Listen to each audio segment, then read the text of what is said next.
Hello everybody and welcome to this video on my YouTube channel. In this video I would like to address a situation where we have all faced in our tournament play, and that is a situation where we would like to play a game, but we are faced with an opening variation which is basically a forcing draw. So I have been asked many times, like, okay, how do I play when my opponent wants to force a draw and I really want to play?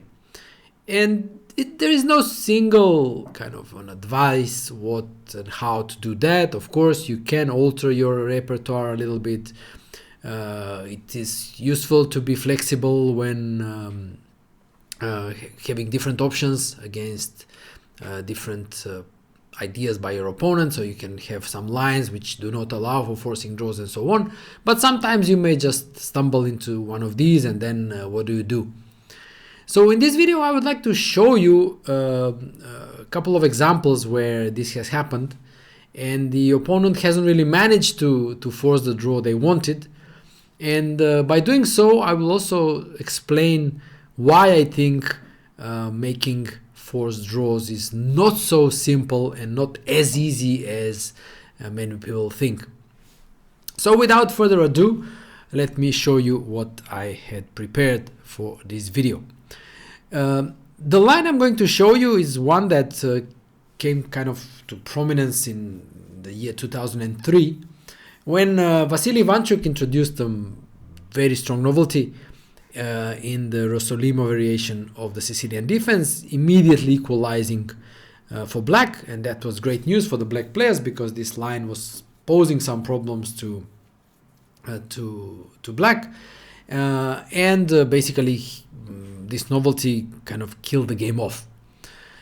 While this is often useful for black to kind of have these like easy lines where there is equality and basically you can force a draw, but sometimes you want to play with black, yeah. And I will use this variation to show you that even in those positions which look like sterile complete draws, things are not as simple as they may appear at first sight. So e4 c5, knight f3 d6, bishop b5 check. This remains to be very popular today, where basically all the legal, decent moves, knight c6, knight d7 and bishop d7 are played. But the line I have in mind starts with the move bishop d7, queen d7, and now the only way for white to try to play for an advantage is the move c4, going for these Maroczy bind structures after d4, which white could argue that are even slightly more favorable than the traditional Maroczy because white lacks the light squared bishop, which in the traditional Maroczy is limited by these pawns on c4 and e4 and can turn out to be a passive bishop. So knight f6, attacking the pawn on e4, knight c3, g6. I won't go into too much detail about the move orders. This is not about theory, it's more about the situation arising from variations that are, or at least look like forced draws. So short castle, bishop g7, d4, cd4, knight d4, short castle, f3, and now comes, this was a popular move order back then, and now comes the Ivanchuk's novelty. Normally black would play knight c6, a6 or something like that, but he started with the move rook c8, attacking the pawn on c4, and after b3 the shocker d5.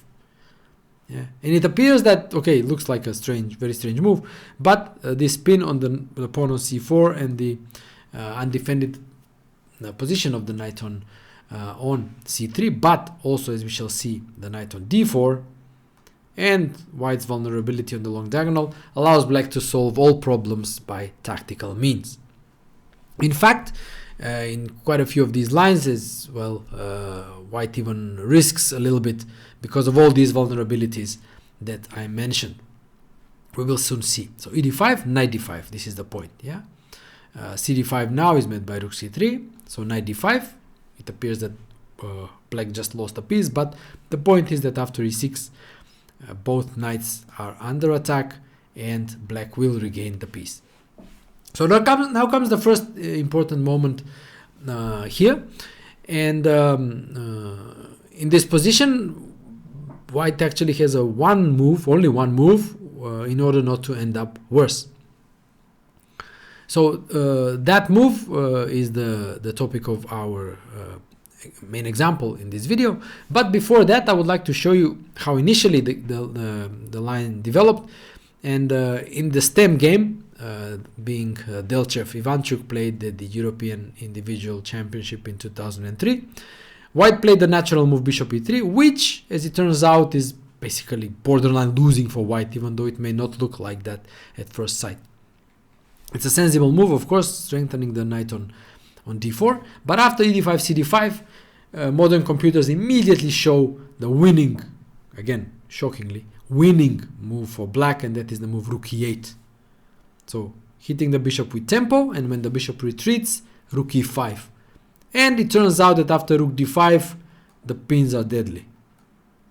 And black wins. There you go. Forcing draw, right? But white needs to be super careful. In fact, this was not probably obvious back then when the computers were not that strong, and in the stem game, and as a matter of fact, my game as well, which was played 1 year after the game Delchev Ivanchuk was played, I knew the game and I followed Ivanchuk's play and played the move knight a6. Still okay, because black keeps some pressure after this, but not as strong as rook e8, obviously. Now the only move for white is the move that Delchev played, rook c1, and the game quickly after rook c1 even ended up in a draw, even though black could press a little bit if he wanted to. But in my game things were actually developing a bit differently, because in that game white played the move queen d2, which again makes sense because it kind of wants to go rook a d1, evacuate the rook from the sensitive diagonal and strengthen the position of the knight on d4. And here I missed my big chance, because I can't explain what happened, because I in fact saw the winning move, but I don't know what else I saw against it, and I didn't play it. So I played the natural move queen d5, which also kept some advantage for black, even though the game ended in a draw. But the winning move is again rook c5, and you can recognize the same motive as shown previously with the move rook e8, rook e5. The idea is to get the rook to d5 and win thanks to the pin. And now surprisingly again white loses. So d6, rook d5, and let's say rook a d1, rook d6, and the pin is just deadly, rook a d8. Yeah. So let's say queen f2, rook a d8, and the knight cannot move because the rook on d1 is hanging, and then black wins material. So you see, playing for a draw, exchanging pieces and so on can quickly end up in disaster if white is not exact. Yeah. So this is just one small example, but we are exploring here a move that is not the best one for white. And let's assume the scenario that white is really prepared and they know the best moves and they are following the drawing line. Yeah. So let's go back to move 13 after e6, and white plays the best move, bishop h6. Yeah. Nice move, developing move, because obviously bishop h6, knight f6 is the idea. And white initiates more exchanges. So black takes the knight, bishop takes g7, king takes g7, and now c takes d5, queen takes d5. And you could say, but what is this? Come on, complete draw, right? So here I would like to actually try to explain one thing which is very difficult to explain, and but I will give my best. So you see, in chess, except in positions where it's a king against king on an empty board, or add a piece, king and a piece against king and a piece in an empty board, and the position is, let's say, dead equal, completely equal, dead draw, and so on. Unless it's like in those situations, it's never really a dead draw. And this is often hard to grasp, but if you're sensitive enough, you will realize that there is always at least one side who has some sort of pressure, even a minuscule one. Let's take, for example, a position where it's a king and pawn against king, yeah? And okay, it's a dead draw, right? The defending side's king is in front of the pawn, it's a dead draw. But white is pressing, white is trying for a win. It's an extreme example that I'm showing, but what I'm trying to say is that even in that drawn, let's say, positions, one side still has some sort of even theoretical advantage. Now that's an extreme example, okay, extreme case, like the draw is elementary for black if they know how to defend. But what I'm trying to say is that one side is pressing. Add more pieces, things get more complicated. But if you're sensitive enough to the essence of the position, you will often feel that one side has some sort of initiative. No matter how small it is, that initiative is there. It may require super exact play, it may require precise play and so on, but it is there. Also, bear in mind that for the defending side against that minuscule initiative, it will also require some sort of precision to extinguish it. And often, here lies the key to, let's say, playing for a win in dead drawn or equal positions, that the defending side is not always aware that they are under some sort of pressure or they need to defend against this initiative. And they are too relaxed, they play vague moves, they miss the moment where they need to focus and find maybe a forced way out of this slightly unpleasant situation, and they drift into already an objectively worse position. And from then on, the slippery slope develops very fast. The player suddenly sees like, whoa, it was just a dead draw a few moves earlier, what's going on here? Now I have real problems. And they cannot adjust, they cannot calculate clearly, they cannot find their way out, they keep committing mistakes and they lose the game. And then they say, how could I lose this completely drawn position? Well, that's how. By missing this moment and then slowly but gradually going down the slippery slope of increasing problems and failure to solve these problems as they become bigger. We will see something here in this position, because in this position, even though it looks completely equal, you could even say, okay, white even has an advantage in development. There is this knight on d4, black needs to still to develop, but it is actually black who has some initiative here. And the reason for that is that rook d8 is actually a threat, hitting that knight, and when the knight moves, there is this check, winning the queen. Yeah. So white still needs to show some sort of precision. Yeah. And this game that we are looking at is the game played between strong grandmasters. White was Jan Demirov, which at the time of the game was rated 2494, and black was Nair, who at the time was rated 2606. So you could say, okay, well, I mean, grandmaster with white should never lose a game, right? But look what happens. Just follow what happens. Knight e2.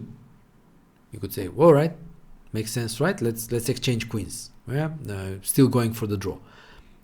Well, queen e5, avoiding the exchange, but white just laughs. What do you mean avoiding the exchange? Queen d4, let's exchange queens. Yeah, knight c6, developing with tempo. Queen e5, knight e5. So queens are exchanged, but black still keeps that tiny initiative. And the initiative again consists of the better position of the knight and the possibility to invade on the second rank. The knight can also come to d3 and pose some problems. White also doesn't have a very good square for his knight.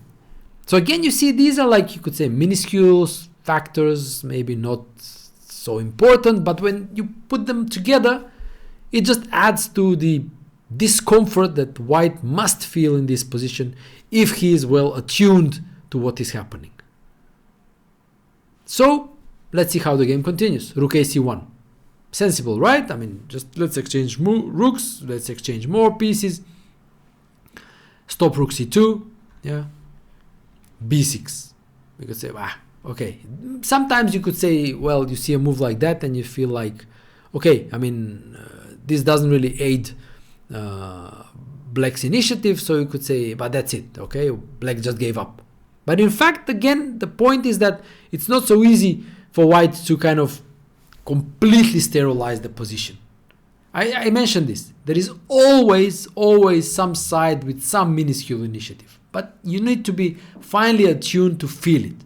Yeah, and if you can do that, and if you can just keep the game going and keep that initiative alive, you'll be extremely successful in these dead drawn sterile positions. Just look at what Carlsen does.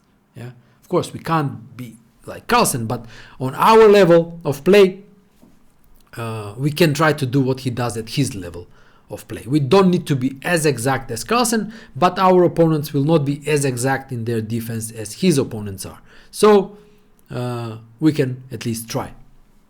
b6. So what does white do? White goes rook fd1. Now black exchanges rook c1, and rook d8. Now we see one of the ideas of b6 is that it removes one of the pawns from the 7th rank, so they are not attacked. And now all of a sudden there is this threat of rook d2. White is not out of the woods just yet. Yeah? For example, if white goes rook c2, covering the 2nd rank, yeah, there are still problems. Check, king f2, knight d3 check. And now the king should go to g3, away from the center, and it's clear that black's pieces are more actively placed. Because going to e3 after knight e1 suddenly wins a pawn. So these opportunities will inevitably appear in these situations. Of course, it will require some calculation to take advantage of them, but they will be there.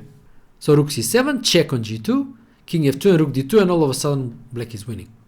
Yeah, there is the threat of knight f4 attacking this pin knight, but there is also the threat to gain another pawn on a2.